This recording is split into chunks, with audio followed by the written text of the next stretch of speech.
योग नहीं, यानी ये दुनिया ते ही हो ना। और तुहानू पैदा करने वाला भी कौन है? वो परमात्मा, वो प्रभु। और जे उस परमात्मा प्रभु ने हर चीज अंदर कुछ गुण रखे है, कुछ खूबियां रखियां है, चाहे वो छोटे तो छोटा घास का तिनका क्यों ना होवे, तो इसका मतलब है उस परमात्मा ने सानू भी पैदा किया है। तो जे सानू भी उसने पैदा किया है तो साडे अंदर भी कुछ गुण, कुछ खूबियां, कुछ ताकतां उसने रखियां हुई हैं। क्योंकि व्यर्थता परमात्मा किसी चीज को ना ही बनाता है तो ना ही पैदा करता है। अगर तुसी अपने घर में भी देखो तो घर के जिहड़ी चीज़ व्यर्थ होंदी है तुसी चक के बाहर मार लेंदे हो कि भाई ये मेरे काम की नहीं है, इहनूं चक के घरों बाहर करो। घर के हर चीज़ इंसान उही रखता जिहदा उहनूं कोई फायदा होवे, कोई अर्थ होवे। तो हुण जे परमात्मा ने सानूं ये जिंदगी दित्ती है, जीवन दिता है, तो फिर सिर्फ ये शरीर नूं हड्ड मास का पुतला ही ना समझो, समझते हो अपने। जिस तरह एक श्लोक के अंदर आंदा है कि पवन भी तुझ में, पानी तुझ में, क्योंकि इंसान के अंदर की है, पवन भी है यानी हवा भी है, पानी भी है। कहा जाता ना इंसान पंज तत्व बनया है, और इंसान ये पंज तत्व किहड़े है? जल, वायु, पृथ्वी, अग्नि, आकाश। वो कहते पवन भी तुझ में, पानी तुझ में, अग्नि तुझ में, जरा गौर करना, धरती तुझ में, और तुझ में ही आसमान है। ये आसमान भी तेरे अंदर है, पानी भी तेरे अंदर है, पृथ्वी की शक्ति भी तेरे अंदर है, अग्नि भी तेरे अंदर है, और हवा भी तेरे अंदर है। पवन भी तुझ में, अग्नि तुझ में, माटी तुझ में, पानी तुझ में आसमान है। और जिसने तुझको पैदा किया तुझ में वो रहमान है। और वो रहमान किथे? समझने वाली गल, सानू पैदा करने वाला भगवान वो किथे है? जवाब दे दियो। और राती भी गया सी, जवाब देना पैना, ये नहीं कि बैठ चुप करके बैठे, ऐसा मजा नहीं आता कि ऐसी जोर लाई जाइए। तुसी हुण यही गल है, कोच बाहर खड़ा जोर लाई जाए तो अंदर टीम, तो फिर मैच कभी जितया। जे कोच जोर ला रहे हैं ना, तो जो अंदर खिडारी खेल रहे हैं ना, जिन्होंने समझ लो कि गोल्ड मैडल जितना है या वो कप जितना है, विनर होना है, तो उन्होंने ज्यादा जोर लाना पैंदा कि नहीं। और फुटबॉल की टीम भी देखा ना, जिधर टीम दौड़ती है कोच भी नाल नाल, इधर में दौड़ती ऐनू जाता है, उधर में दौड़ती ओनू जाता है। और जिथे कोई खिलाड़ी है ना, वो बाहरों आवाज दिता वो इतना करना है, इतना करना है, तो जिहड़े खिलाड़ी कोच की आवाज़ को सुन के उत्ते अमल करते हैं, वो टीम जित भी जाती है। तो अज समझ लो कि असं इतने बैठे आवाज़ दे रहे हैं, तो तुसी ये दुनिया के मैदान में खेल रहे हो, और अगर असीं विन करना है, जितना है, विनर होना है, तो फिर विनर इंसान कदों हो सकता है? क्योंकि अपने आप नूं हुण कहंदे अपने मूँह ते लगे हुए दाग नूं देखण वास्ते भी सानू आईने की लोड़ पैंदी है। क्योंकि अपने आप तो सानू ये भी नहीं पता लगता साडे मूँह ते दाग कित्थे है, पता लग जाता है।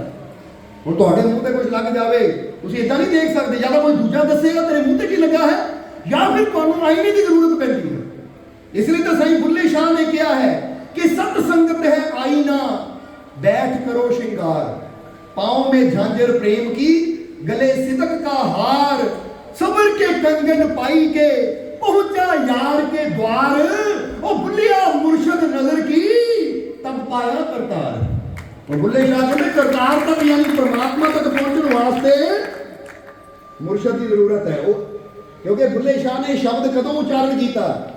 ये उच्चारण किया जब बुल्ले शाह जा रहे थे ना, जिदा दसिया कंजरियां के घर, बुल्ले शाह उन्होंने घर जाके नौकर का काम किया। बुल्ले शाह ने पोचे लाए, भांडे मांजे, उन्होंने कपड़े धोते, कादी खातर के मैं नाच सीखा तो अपने मुर्शद को मनावा। तो कंजरियां के नचण वाले का काम की होंगे? वो जिथे ब्याह शादियां होंदियां है उत्थे नचण जिदा जाते हैं ना, कई देखते ब्याह हो शादी हो कितने बच्चे का जन्मदिन है, तो वो आते हैं नचते पैसा लैके जाते हैं। हुण इसी तरह बुल्ले शाह को एक दिन जाने का मौका मिले, कितने शादी सी, वो अंदर नच रहा है, तो बुल्ले शाह ने की देखिया सामने दुल्हन बैठी शीशे के मोहरे श्रृंगार कर रही है। हुण जब श्रृंगार करती दुल्हन नूं देखिया, तो फिर बुल्ले शाह ने कलाम का जो कलाम दसिया ना तुहानूं, फिर बुल्ले शाह ने कलाम लिखिया। और उहदे पिछे राज की सी, वो कहते देखो इस लड़की नूं कितना शीशे मुहरे बह के अपनियां कमियां नूं देख रही है और अपना श्रृंगार, क्योंकि कमियां का पता लगता है कि इत्थे आ चीज़ की कमी है, इत्थे आ लावां, ਇੱਥੇ ਬਿੰਦੀ ਦੀ ਕਮੀ ਹੈ, ਬਿੰਦੀ ਇਦਾਂ ਲੱਗਣੀ ਚਾਹੀਦੀ ਹੈ, ਸੰਦੂਰ ਇਦਾਂ ਲੱਗਣਾ ਚਾਹੀਦਾ ਹੈ। ਹੁਣ ਇਨਸਾਨ ਨੇ ਆਪਣੇ ਆਪ ਨੂੰ ਸਵਾਰਨਾ ਹੋਵੇ ਤਾਂ ਸ਼ੀਸ਼ੇ ਮੂਹਰੇ ਖੜ ਕੇ ਬੰਦਾ ਸਵਾਰਦਾ ਹੈ। ਹੁਣ ਇਹੀ ਚੀਜ਼ ਬੁੱਲੇ ਸ਼ਾਹ ਕਹਿੰਦੇ ਕਿ ਜਿਸ ਤਰ੍ਹਾਂ ਇੱਕ ਲੜਕੀ ਦੁਲਹਨ ਆਪਣੇ ਪਤੀ ਵਾਸਤੇ ਸ਼ਿੰਗਾਰ ਕਰ ਰਹੀ ਹੈ, ਜਦ ਤੱਕ ਇਹਦਾ ਸ਼ਿੰਗਾਰ ਅਧੂਰਾ ਹੈ ਇਹ ਸ਼ੀਸ਼ੇ ਮੂਹਰੇ ਬਹਿੰਦੀ ਹੈ, ਔਰ ਜਦੋਂ ਇਹਦਾ ਸ਼ਿੰਗਾਰ ਪੂਰਾ ਹੋ ਜਾਂਦਾ ਸ਼ੀਸ਼ੇ 'ਚ ਉੱਠ ਕੇ ਆਪਣੇ ਸੁਹਾਗ ਦੇ ਕੋਲ ਚਲੀ ਜਾਂਦੀ ਹੈ। ਯਾਨੀ ਫਿਰ ਸ਼ਿੰਗਾਰ ਕੰਪਲੀਟ ਹੋ ਗਿਆ ਤਾਂ ਹੁਣ ਜਿਹਦੇ ਵਾਸਤੇ ਸਜੀ ਹੈ ਉਹਦੇ ਕੋਲ ਚਲੀ ਜਾਵਾਂ। ਫਿਰ ਉਹ ਜਿੱਥੇ ਫੇਰੇ ਹੁੰਦੇ ਹੈ, ਜਿੱਥੇ ਸ਼ਾਦੀ ਹੁੰਦੀ ਹੈ, ਲਾਵਾਂ ਹੁੰਦੀ ਹੈ, ਫਿਰ ਉੱਥੇ ਚਲੀ ਜਾਂਦੀ ਉੱਠ ਕੇ। ਪਰ ਜਦ ਤੱਕ ਕਮੀ ਹੈ ਉਦੋਂ ਤੱਕ ਆਈਨੇ ਦੇ ਮੂਹਰੇ ਰਹਿੰਦੀ ਹੈ। ਸੋ ਬੁੱਲੇ ਸ਼ਾਹ ਨੇ ਇਹੀ ਗੱਲ ਦੱਸੀ ਕਿ ਇਹ ਇਨਸਾਨ ਤੇਰੇ ਅੰਦਰ ਵੀ ਬਹੁਤ ਕਮੀਆਂ ਹੈ, ਔਰ ਅਗਰ ਤੂੰ ਵੀ ਆਪਣੀਆਂ ਕਮੀਆਂ ਨੂੰ ਜਾਣ ਕੇ ਦੂਰ ਕਰਨਾ ਚਾਹੁੰਦਾ ਹੈ ਔਰ ਆਪਣੇ ਪ੍ਰੀਤਮ ਪਰਮਾਤਮਾ ਵਾਸਤੇ ਤਿਆਰ ਹੋਣਾ ਚਾਹੁੰਦਾ ਹੈ ਤਾਂ ਉਹਦੀ ਤਿਆਰੀ ਤੈਨੂੰ ਸਤਸੰਗ ਵਿੱਚ ਬਹਿ ਕੇ ਹੀ, ਸਤਸੰਗ ਯਾਨੀ ਗੁਰੂ ਰਹਿਬਰ ਸੰਤ ਫਕੀਰਾਂ ਦਾ ਸੰਗ, ਕਿਉਂਕਿ ਉੱਥੇ ਬਹਿ ਕੇ ਹੀ ਸਾਨੂੰ ਪਤਾ ਲੱਗਦਾ ਹੈ ਕਿ ਸਾਡੇ ਅੰਦਰ ਕਿੰਨੀਆਂ ਕਮੀਆਂ ਹੈ। ਔਰ ਜਦੋਂ ਉਹਨਾਂ ਕਮੀਆਂ ਨੂੰ ਜਾਣ ਕੇ ਅਸੀਂ ਆਪਣੀਆਂ ਕਮੀਆਂ ਦਾ ਸੁਧਾਰ ਕਰਦੇ ਹਾਂ, ਔਰ ਜਦੋਂ ਸਾਡੀਆਂ ਕਮੀਆਂ ਪੂਰੀਆਂ ਹੋ ਜਾਂਦੀਆਂ ਹੈ ਤਾਂ ਫਿਰ ਸਤਿਗੁਰ ਕੀ ਕਹਿੰਦੇ ਹੈ, ਸੰਤ ਕੀ ਕਹਿੰਦੇ, ਫਕੀਰ ਕੀ ਕਹਿੰਦੇ ਹੈ, ਆ ਜਾ ਵੀ ਹੁਣ ਤੂੰ ਇਸ ਲਾਇਕ ਹੋ ਗਿਆ ਕਿ ਤੈਨੂੰ ਉਹ ਕਰਤਾਰ ਤੱਕ ਲੈ ਜਾਈਏ। ਔਰ ਫਿਰ ਕਬੀਰ ਸਾਹਿਬ ਵੀ ਕਹਿੰਦੇ ਉਹ ਟਾਈਮ ਆਉਂਦਾ ਜਦ ਗੁਰੂ ਗੋਬਿੰਦ ਦੋਨੋਂ ਖੜੇ ਕਾਕੇ ਲਾਗੂ ਪਾਏ। ਕਹਿੰਦੇ ਇੱਕ ਵਾਰ, ਹੁਣ ਇੱਥੇ ਕਬੀਰ ਸਾਹਿਬ ਦੀ ਜ਼ਿੰਦਗੀ ਦੀ ਵੀ ਘਟਨਾ ਹੈ ਬੜੀ ਪਿਆਰੀ ਹੈ ਕਿ ਕਬੀਰ ਸਾਹਿਬ ਨੇ ਨਾ ਆਪ ਦੱਸਿਆ ਹੈ ਔਰ ਫਿਰ ਇਹ ਸ਼ਲੋਕ ਉਚਾਰਨ ਕੀਤਾ। ਕਦੋਂ ਉਚਾਰਨ ਕੀਤਾ ਕਿ ਗੁਰੂ ਗੋਬਿੰਦ ਦੋਨੋਂ ਖੜੇ। ਪੜਿਆ ਕਿ ਨਹੀਂ ਤੁਸੀਂ, ਸੁਣਿਆ ਕਿ ਨਹੀਂ? ਸਾਰਿਆਂ ਨੇ ਸੁਣਿਆ ਹੋਵੇਗਾ ਕਿ ਗੁਰੂ ਗੋਬਿੰਦ ਦੋਨੋਂ ਖੜੇ ਕਾਕੇ ਲਾਗੂ ਪਾਏ। ਫਿਰ ਅੱਗੇ ਦੱਸਦੇ ਬਲਿਹਾਰੀ ਗੁਰੂ ਆਪਣੇ ਜਿਨ ਗੋਬਿੰਦ ਦੀਏ ਮਿਲਾਏ। ਇਹਦੀ ਵੀ ਇੱਕ ਘਟਨਾ ਹੈ। ਇੱਕ ਸ਼ਲੋਕ ਕਬੀਰ ਸਾਹਿਬ ਨੇ ਕਦੋਂ ਲਿਖਿਆ?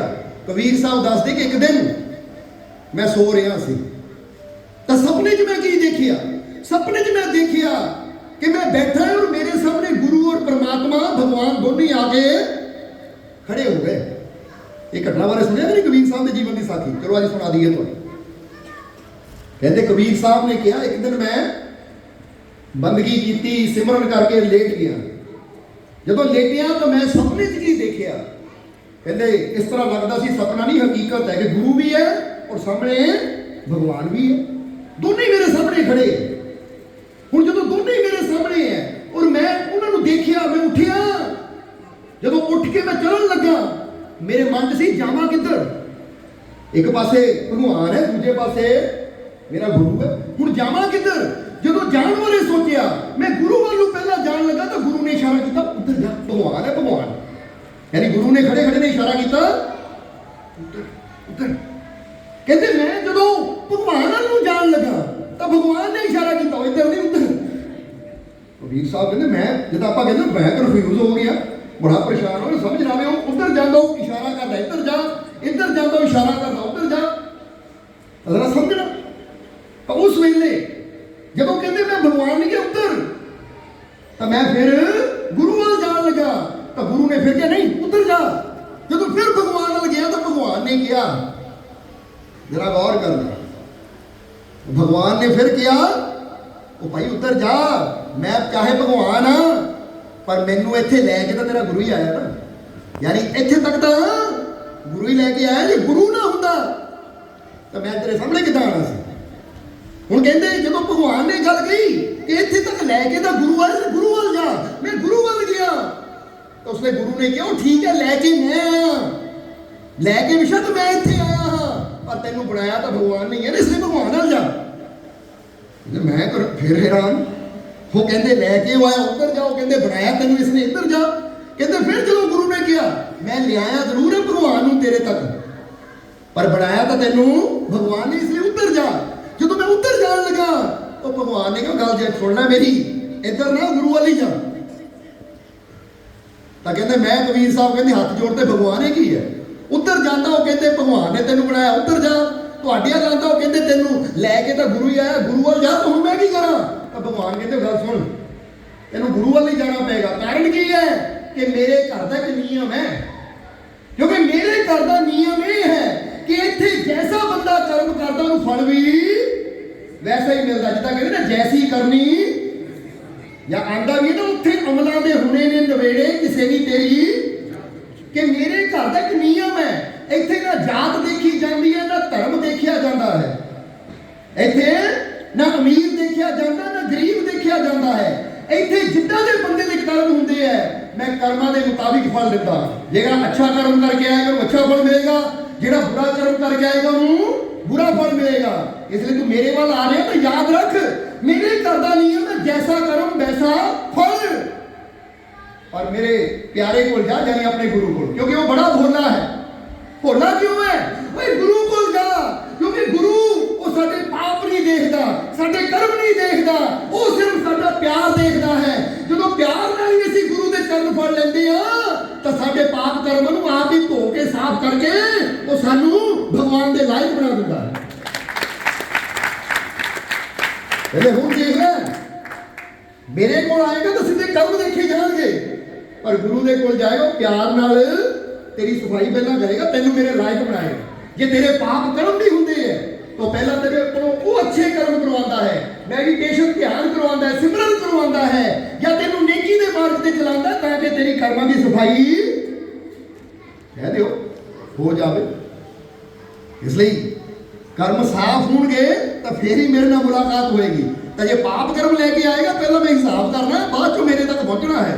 तो जे मेरे हिसाब से बंदा पै जाए ना तो फिर जिदा कहते कि लालची इंसान, एक दिन उन्होंने किते रब मिल गया तो उन्हें रब नूं ना सोचा लुट लईए अज रब नूं। तो उन्हें भगवान नूं पुछया, हे भगवान आ तुहाडे घर दे विच, यानी तुहाडे घर दे विच हज़ारां सालां नूं किदां गिणिया जांदा है? हज़ारां सालां नूं किदां गिणिया जांदा है? रब ने कहा दुनिया के हज़ारां साल मेरे वास्ते एक पल, यानी मेरे घर का एक पल बनता तो दुनिया के हज़ारां साल बनते हैं। कहता फिर ठीक है। तो प्रभु ये भी दसो कि अगर सारी दुनिया का धन लेना होवे तो तुहाडे घर कितना बनता है? तो परमात्मा ने एक पैसा, यानी पूरी दुनिया धन मेरे घर एक पैसे के बराबर है, कोई ज़्यादा नहीं है। बोल कहता फिर ठीक है। वो लालची कहता हे प्रभु हे भगवान फिर इदा करो मैनू एक पैसा दे दो अपने घर का, क्योंकि यानी रब के घर का एक पैसा तो दुनिया का सारा धन। ये प्रभु अपने घर का एक पैसा दे दियो। रब कहता अच्छा एक पैसा चाहिए, चल इतना कर रुक मैं एक पल च आया। हुण रब के घर का एक पल कितना बनता है? दुनिया के वो मूर्ख देखता रह गया, वो जो मूर्ख सी ना लालची देखता रह गया कि मैं तो सोचा सी भगवान को मैं मूर्ख बनाऊंगा, पर फिर भगवान मैंने खड़ा करके चला गया। हज़ारां साल कि देखे है। सो दसना की चाहते हैं कि जो रब के घर में बंदा कभी सीधा रब को लुटना है तो सीधा बंदा रब को कभी, एक शायर ने भी लिखा कि चुस्त चलाकी नहीं चलनी तकसीमा जरवा दी, ओए भोला हो के लुट ले भावें दौलत अरबां दी। कि उत्थे रब दे घर चुस्त चलाकियां नहीं चलदियां, उत्थे दा प्यार चलता है, विश्वास चलता है, यकीन चलता है। और जिहदे अंदर प्यार विश्वास है फिर रब दे घर दीयां सारियां दातां नूं ओह हासिल कर लैंदा है, पा लैंदा है, फिर उहनूं कमी कोई नहीं रहिंदी। इसलिए समझना है कि कबीर साहब ने उस वेले किया कि जो मैनू भगवान ने कहा मेरे घर का सीधा सीधा कर्मां दा नियम है, अच्छा कर्म तो अच्छा फल, बुरा कर्म तो बुरा फल। पर ये मेरे फकीर मेरे संत वो जेडे मेरे भगत है बड़े भोले है, जो भी इन्हां दी शरण विच प्यार ना चला जाता वो पाप का ये देखते नहीं है। एक हिसाब किताब का करते नहीं कि तू शराबी है, तू कबाबी है, तू बुरा है, तू चंगा है, कितना दा है। वो कहते जे शरण में आ गया ना प्यार नाल तज तो साडा है, तो जे साडा है तो फिर तू चिंता ना कर, जिहड़ियां कमियां आप ही दूर करांगे।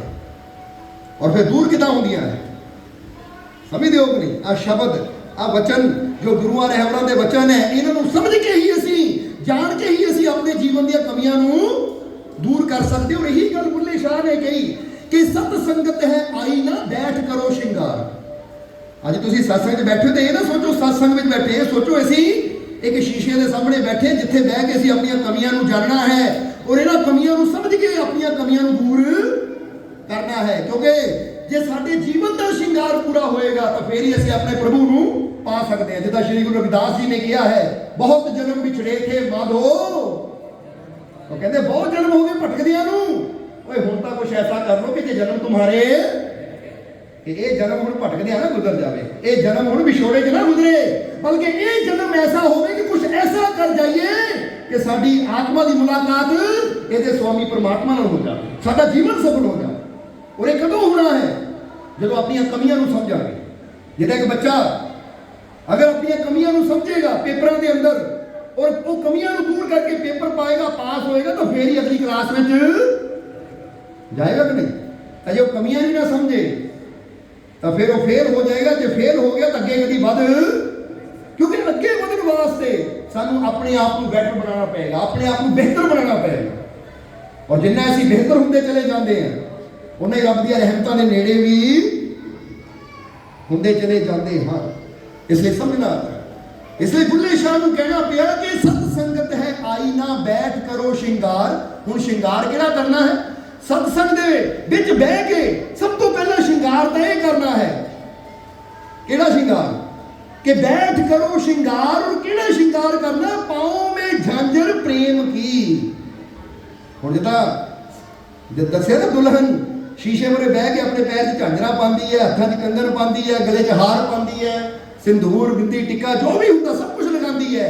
ਇੱਥੇ ਕਬੀਰ ਸਾਹਿਬ ਕਹਿੰਦੇ ਸਤਸੰਗ ਦੇ ਵਿੱਚ ਬਹਿ ਕੇ ਅਸੀਂ ਵੀ ਕੀ ਆਪਣਾ ਸ਼ਿੰਗਾਰ ਕਰਨਾ ਹੈ ਕਿ ਜੇ ਰੱਬ ਦੇ ਘਰ ਤੱਕ ਜਾਣਾ ਹੈ ਤਾਂ ਫਿਰ ਯਾਦ ਰੱਖੋ, ਪੈਰਾਂ 'ਚ ਚਾਂਦੀ ਦੀ ਝਾਂਜਰ ਹੋਵੇ ਨਾ ਹੋਵੇ ਕੋਈ ਫਰਕ ਨਹੀਂ ਪੈਂਦਾ।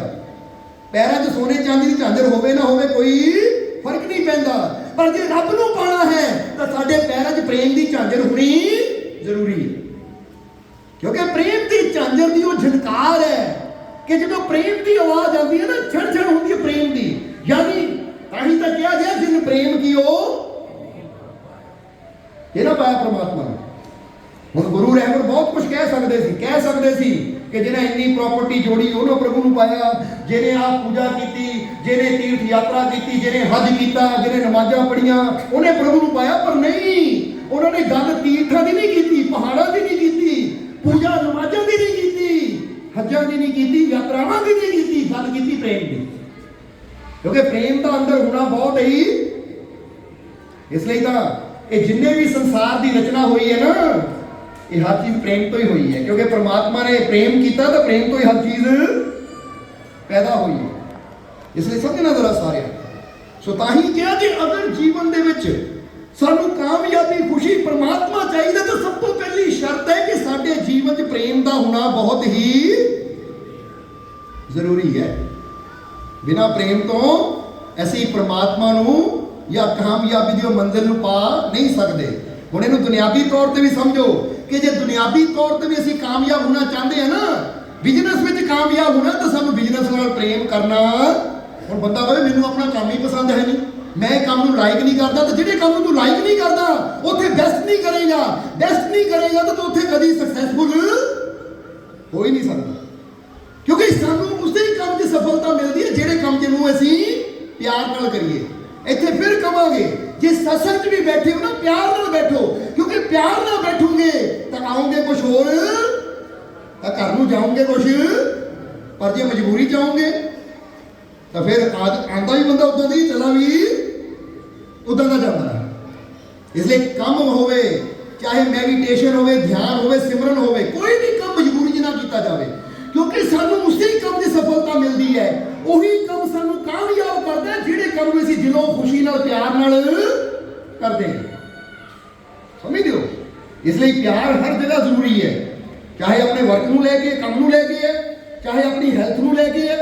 ਕਿਉਂਕਿ ਜਿਹਨੂੰ ਆਪਣੀ ਹੈਲਥ ਨਾਲ ਪਿਆਰ ਹੋਵੇ, ਯਾਦ ਰੱਖੋ, ਜਿਹਨੂੰ ਆਪਣੀ ਹੈਲਥ ਨਾਲ ਪਿਆਰ ਹੈ ਉਹ ਫਿਰ ਕਦੀ ਬੁਰੀਆਂ ਚੀਜ਼ਾਂ ਨਹੀਂ ਖਾਂਦਾ, ਕਦੀ ਨਸ਼ਿਆਂ ਪਿੱਛੇ ਨਹੀਂ ਜਾਂਦਾ, ਕਿਉਂਕਿ ਉਹਨੂੰ ਪਤਾ ਹੈ ਮੈਨੂੰ ਹੈਲਥ ਪਿਆਰੀ ਹੈ ਤਾਂ ਆਹ ਚੀਜ਼ ਮੇਰੇ ਪਿਆਰ ਤੋਂ ਮੈਨੂੰ ਦੂਰ ਕਰੇਗੀ, ਯਾਨੀ ਮੇਰੀ ਹੈਲਥ ਨੂੰ ਖਰਾਬ ਕਰੇਗੀ। ਹੋਰ ਇਦਾਂ ਹੁੰਦੀ ਹੈ ਕਿ ਨਹੀਂ?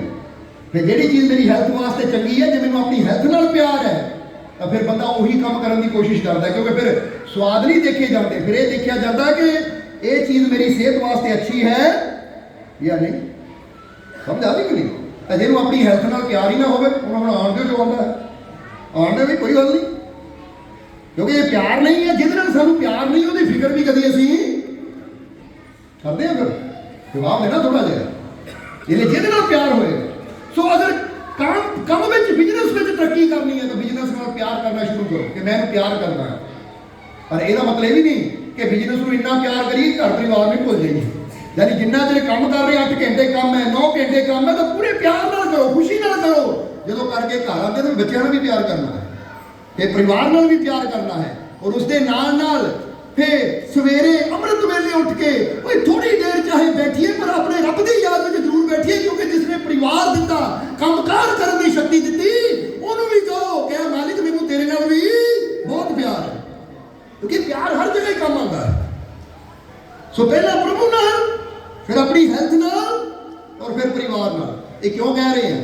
परमात्मा ने सानू जिंदगी दी, तो जे साडी हेल्थ ठीक होएगी तो दूजिया का ख्याल भी असीं फिर ही। कभी प्लेन च सफर करते हो तो वो एक अनाउंसमेंट होंगी ना कि आपातकाल कभी कोई इधर की स्थिति आ जाए बुरी, तो फिर आज ना ऑक्सीजन मास्क निकलेंगे तो पहला किन्ने लाना है? पहला यह किया जाता बच्चों के मुंह लाओ, किसी दूजे के मुंह लाओ, या पहला की किया जाता है कि सब तो पहला अपने मुंह लाओ और फिर छोटे बच्चों की सहायता करो। ਹੁਣ ਬੰਦਾ ਕਹੇ ਕਮਾਲ ਦੀ ਗੱਲ ਹੈ, ਪਹਿਲਾਂ ਆਪਣੇ ਮੂੰਹ ਲਾਈਏ ਫਿਰ ਬੱਚਿਆਂ ਨੂੰ ਦੇਖੀਏ, ਇਹ ਕਿੱਦਾਂ ਦੀ ਹੈ? ਉਹ ਕਹਿੰਦੇ ਬੱਚਿਆਂ ਦਾ ਖਿਆਲ ਵੀ ਤੁਸੀਂ ਫੇਰ ਹੀ ਰੱਖ ਪਾਓਗੇ ਅਗਰ ਆਪ ਸੁਰੱਖਿਅਤ ਹੋਵੋਗੇ। ਤਾਂ ਜੀ ਆਪ ਹੀ ਅਸੀਂ ਹੱਥ ਬਣਾਏ ਹੋਏ ਹੈ, ਆਪ ਹੀ ਸਾਡੇ ਸਾਹ ਬੰਦ ਹੋ ਰਹੇ ਹੈ, ਤੇ ਅਸੀਂ ਦੂਜੇ ਦੀ ਮਦਦ ਕੀ ਕਰਨੀ? ਇਸ ਲਈ ਆਪਣੀ ਹੈਲਥ ਦਾ ਖਿਆਲ ਰੱਖੋ, ਕਿਉਂਕਿ ਤੁਹਾਡੀ ਹੈਲਥ ਫਿੱਟ ਹੈ ਤਾਂ ਤੁਸੀਂ ਸਾਰਿਆਂ ਦਾ ਸਹਾਰਾ ਬਣ ਸਕਦੇ ਹੋ। ਤਾਂ ਜੇ ਹੈਲਥ ਹੀ ਚਲੀ ਗਈ ਤਾਂ ਫਿਰ ਅਸੀਂ ਸਹਾਰਾ ਕੀ ਬੋਝ ਬਣ ਕੇ ਬੈਠ ਜਾਵਾਂਗੇ। ਔਰ ਅਸੀਂ ਨਹੀਂ ਚਾਹੁੰਦੇ ਕਿ ਅਸੀਂ ਤੁਹਾਨੂੰ ਇੰਨਾ ਪਿਆਰ ਕਰਦੇ, ਅਸੀਂ ਤੁਹਾਨੂੰ बोझ नहीं बनाना चाहते दुनिया वास्ते, बल्कि तुहानू इन्ने मजबूत बनाना चाहते हैं कि तुसी बड़े मान नाल बड़ी शान नाल कह सको कि मैं किसी दे बोझ नहीं बनना, बल्कि मैनू मेरे मालिक ने इतनी ताकत दी है कि हजारां दे बोझ को मैं कल्ला चक सकदा। इहनू कहते मजबूती, जिंदगी ये हो। अभी तो कई बार कहता कोई कहता हाय मैं कल्ला रह गया, हाय मेरा कोई रिश्तेदार नहीं मैनू पुछदा, हाय मेरा कोई सज्जन मित्र नहीं मैनू पुछदा, हाय मैं कल्ला ही है। और जिहड़ा हाय मैं कल्ला ही है ना, ये दुखी हो के मर जाता है। जिन्होंने अपने मालिक ने विश्वास होता की कहता है, वो कभी नहीं कहता हाय मैं कला, वो कहते कोई गल नहीं, वो मेरा मालिक मेरे नाल है, मैं अकेला ही काफी हूं। संभाल लवांगे सब कुछ, क्योंकि मां के घर च भी कला सी, मां के घर च भी कला ही होंदा ना बंदा।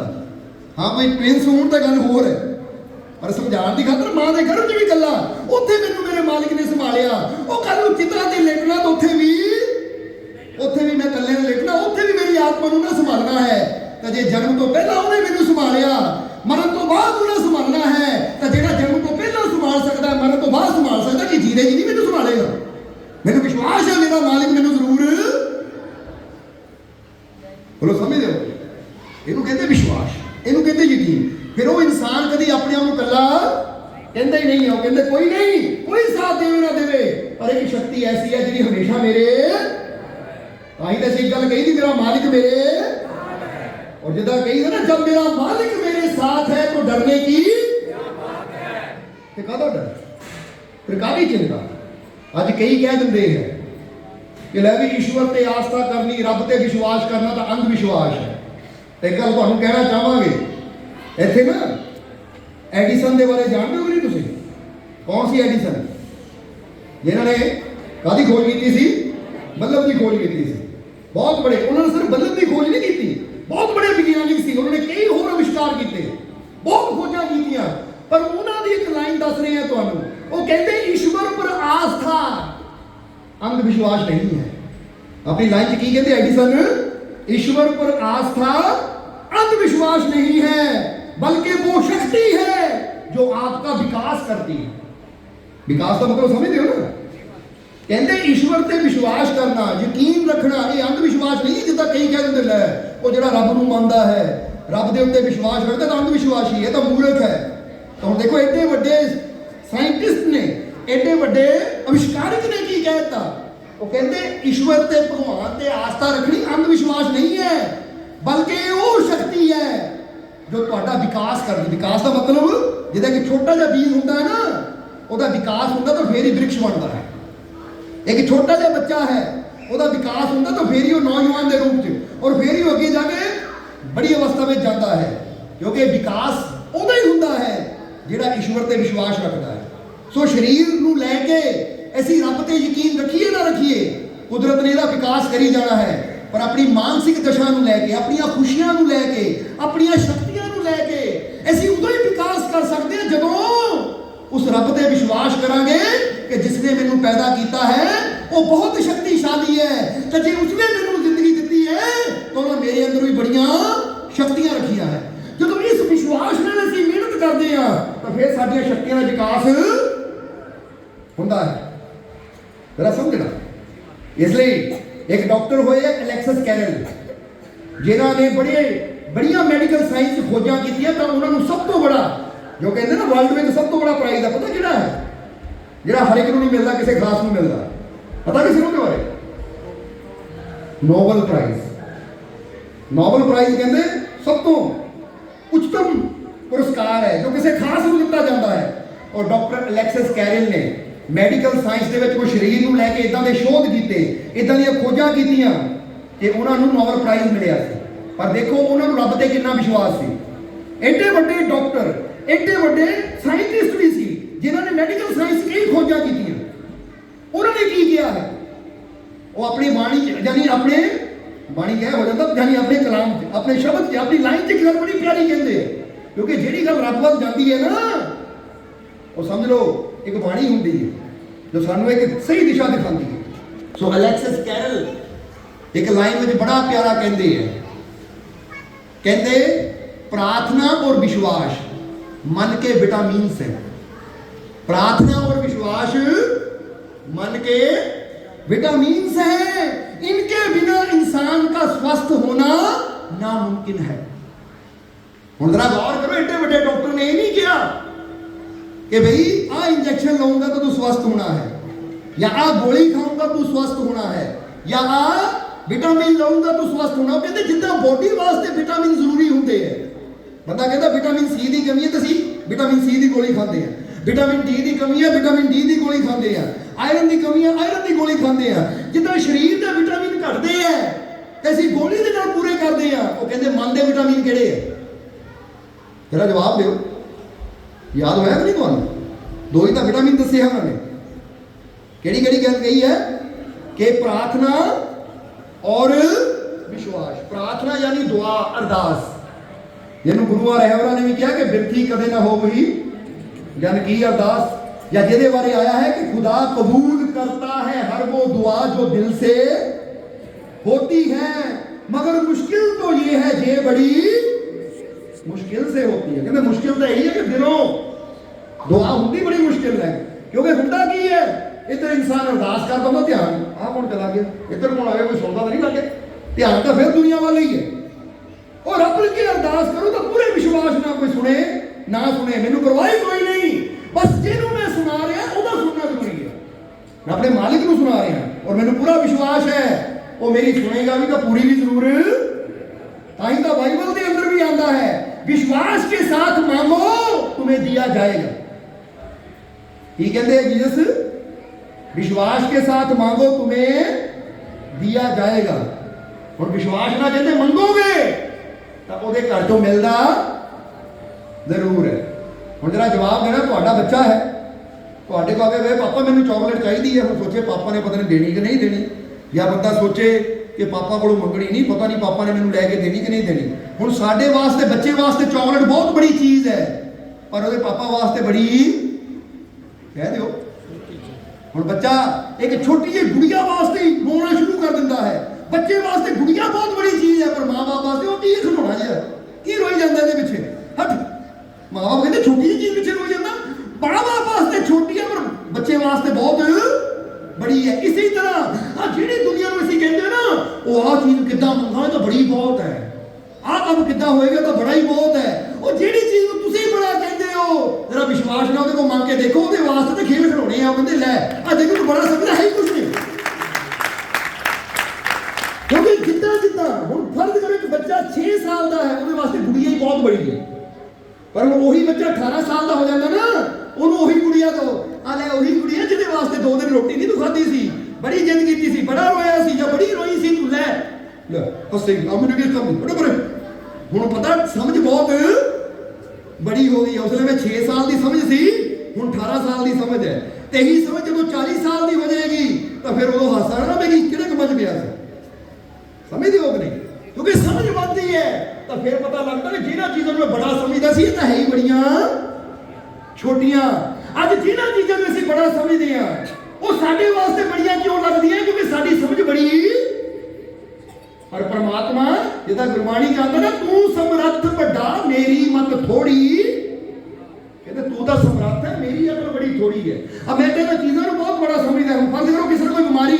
ਲੈ ਵੀ ਬਹੁਤ ਬੜੀ ਬਿਮਾਰੀ ਹੈ, ਇਹ ਠੀਕ ਹੋਣ ਵਾਲੀ ਹੈ ਨਹੀਂ। ਉਹ ਜਿਹਨੂੰ ਅਸੀਂ ਬੜੀ ਸਮਝਦੇ ਹਾਂ ਕਿਉਂਕਿ ਸਾਡੀ ਸਮਝ ਛੋਟੀ ਹੈ। ਇਸ ਲਈ ਹੁਣ ਇਹਨੂੰ ਇਦਾਂ ਵੀ ਸਮਝ ਲਓ ਕਿ ਇੱਕ ਬੰਦੇ ਕੋਲ ਗਲਾਸ ਇੰਨਾ ਕੁ ਹੈ ਤਾਂ ਅੱਗੇ ਪਾਣੀ ਦੇ ਵਿੱਚ ਜੱਗ ਦਾ ਸ਼ਰਬਤ ਭਰਿਆ ਹੋਇਆ ਹੈ, ਤਾਂ ਬੰਦੇ ਕਹਿੰਦਾ ਸ਼ਰਬਤ ਜ਼ਿਆਦਾ ਤਾਂ ਮੇਰੇ ਕੋਲ ਗਲਾਸ ਛੜਾ। ਹੁਣ ਦੂਜਾ ਬੰਦਾ ਟੈਂਕਰ ਲੈ ਕੇ ਚਲਾ ਜਾਂਦਾ ਹੈ ਕਿ ਭਰੋ ਚ ਸ਼ਰਬਤ ਨੂੰ, ਤਾਂ ਜਦੋਂ ਦੇਖਦਾ ਹੈ ਜੱਗ, ਉਹ ਭਾਈ ਦੇਖੋ ਜੱਗ ਹੈ, ਮੇਰੇ ਕੋਲ ਟੈਂਕਰ ਹੈ, ਆ ਮੇਰਾ ਤਾਂ ਹਜ਼ਾਰਾਂ ਲੀਟਰ ਦਾ ਟੈਂਕਰ ਲੈ ਕੇ ਆਇਆ ਸੀ, ਅੱਜ ਨਿੱਕਾ ਜਿਹਾ ਜੱਗ ਦੇ ਰਿਹਾ, ਕਿਉਂਕਿ ਜਿਹਦੀ ਕਪੈਸਿਟੀ ਬੜੀ ਹੈ ਉਹਦੇ ਵਾਸਤੇ ਉਹ ਛੋਟੀ ਹੈ, ਤੇ ਜਿਹਦੇ ਕੋਲ ਕਪੈਸਿਟੀ ਛੋਟੀ ਹੈ ਉਹਦੇ ਵਾਸਤੇ ਚੀਜ਼ ਬਹੁਤ। ਜਵਾਬ ਦੇ ਦਿਓ। ਹੁਣ ਇੱਥੇ 50 ਕਿਲੋ ਦਾ ਪੱਥਰ ਰੱਖਦੀ ਹੈ, ਡੰਬਲ ਨਹੀਂ ਰੱਖਦੀ, 50 ਕਿਲੋ ਦਾ ਡੰਬਲ। ਹੁਣ ਜਿਹੜਾ 8-10 ਸਾਲ ਦਾ ਬੱਚਾ ਹੋਏਗਾ, ਚੱਕੋ ਵੀ ਡੰਬਲ 50, ਬੜਾ ਭਾਰਾ ਹੈ, ਹਿੱਲਦਾ ਵੀ ਨਹੀਂ, ਕਿਉਂਕਿ ਉਹਦੀ ਤਾਕਤ ਹਲੇ, ਇਸ ਲਈ ਉਹ ਤਾਕਤ ਥੋੜੀ ਹੋਣ ਕਰਕੇ ਉਹਨੂੰ 50 ਵੀ ਜ਼ਿਆਦਾ ਲੱਗਦਾ ਹੈ। ਤਾਂ ਜੇ ਤੁਹਾਡੇ ਵਰਗੇ ਨੌਜਵਾਨਾਂ ਨੂੰ ਕਿਹਾ ਜਾਵੇ ਆ ਬਈ ਆ 50 ਕਿਲੋ ਚੱਕਣਾ, ਤੁਸੀਂ ਇੱਕ ਹੱਥ ਨੇ ਚੱਕ ਕੇ ਸ਼ਾਇਦ ਰੱਖ ਦਿਓ, ਕਿਉਂਕਿ ਤੁਹਾਡੀ ਕਪੈਸਿਟੀ। ਸੋ ਇਸੇ ਤਰ੍ਹਾਂ ਅਸੀਂ ਇੱਕ ਗੱਲ ਦਾ ਹਮੇਸ਼ਾ ਧਿਆਨ ਰੱਖਣਾ ਹੈ ਕਿ ਪਰਮਾਤਮਾ ਨੇ ਸਾਡੇ ਅੰਦਰ ਬੜੀਆਂ ਸ਼ਕਤੀਆਂ ਰੱਖੀਆਂ ਹੈ, ਸਾਡੇ ਅੰਦਰ ਬੜਾ ਗਿਆਨ ਰੱਖਿਆ ਹੈ, ਪਰ ਉਹ ਗਿਆਨ ਨੂੰ ਪਾਉਣ ਵਾਸਤੇ, ਉਹ ਸ਼ਕਤੀਆਂ ਨੂੰ ਵਧਾਉਣ ਵਾਸਤੇ ਸਾਨੂੰ ਮਿਹਨਤ ਕਰਨੀ ਪੈਗੀ ਕਿ ਨਹੀਂ? ਜਵਾਬ ਦੇ ਦਿਓ। ਹੁਣ ਅਸੀਂ ਕਈ ਵਾਰ ਇਹਦਾ ਜ਼ਿਕਰ ਕਰੀਦੇ ਕਿ ਇੱਕ ਨੌਜਵਾਨ ਅਗਰ ਅੱਜ 50 ਕਿਲੋ weight ਚੱਕਦਾ ਹੈ, ਅਗਰ ਉਹ ਰੋਜ਼ ਜਾ ਕੇ ਜਿਮ 'ਚ ਐਕਸਰਸਾਈਜ਼ ਕਰਨਾ ਸ਼ੁਰੂ ਕਰ ਦੇਵੇ ਨਾ, ਤਾਂ ਮਹੀਨੇ ਡੇਢ ਮਹੀਨੇ 'ਚ 50 ਤੋਂ 60, 60 ਤੋਂ 70, 70 ਤੋਂ 80 ਔਰ 80 ਤੋਂ ਹੋ ਸਕਦਾ ਕੁਆਂਟਲ weight ਚੱਕਣਾ ਸ਼ੁਰੂ ਕਰ ਦੇਵੇ। ਕਿਉਂ? ਕਿਉਂਕਿ ਨਾ ਰੋਜ਼ ਮਿਹਨਤ ਕਰਕੇ ਆਪਣੀ ਸਟਰੈਂਥ ਨੂੰ, ਆਪਣੀ ਤਾਕਤ ਨੂੰ ਵਧਾ ਲਿਆ। ਸੋ ਬੜੀਆਂ ਸ਼ਕਤੀਆਂ ਉਸ ਪਰਮਾਤਮਾ ਨੇ ਸਾਡੇ ਅੰਦਰ ਰੱਖੀਆਂ ਹੈ, ਬੜੀਆਂ ਤਾਕਤਾਂ ਉਸਨੇ ਰੱਖੀਆਂ, ਪਰ ਗੱਲ ਤਾਂ ਪਿਆਰ ਔਰ ਵਿਸ਼ਵਾਸ ਦੀ ਹੈ, ਗੱਲ ਤਾਂ ਯਕੀਨ ਦੀ ਹੈ। ਔਰ ਇਹੀ ਗੱਲ ਨੋਬਲ ਪ੍ਰਾਈਜ਼ ਵਿਜੇਤਾ ਅਲੈਕਸਿਸ ਕੈਰਿਨ ਕਹਿੰਦੇ ਹੈ ਕਿ ਜਿੱਦਾਂ ਸਰੀਰ ਨੂੰ ਵਿਟਾਮਿਨ ਦੀ ਲੋੜ ਹੁੰਦੀ ਹੈ, ਸਰੀਰ ਨੂੰ ਖੁਰਾਕ ਦੀ ਲੋੜ ਹੁੰਦੀ ਹੈ, ਇਸੇ ਤਰ੍ਹਾਂ ਮਨ ਦੀ ਸ਼ਕਤੀ ਨੂੰ ਵਧਾਉਣ ਵਾਸਤੇ ਵੀ ਵਿਟਾਮਿਨ ਚਾਹੀਦੇ ਹੈ। ਪਰ ਉਹ ਮਨ ਦੀ ਸ਼ਕਤੀ ਕਿਹੜੇ ਵਿਟਾਮਿਨ ਨਾਲ ਵਧਦੀ ਹੈ? तो फिर उन्होंने किया कि प्रार्थना और विश्वास मन के विटामिन हैं जो आपकी, इनके बिना इंसान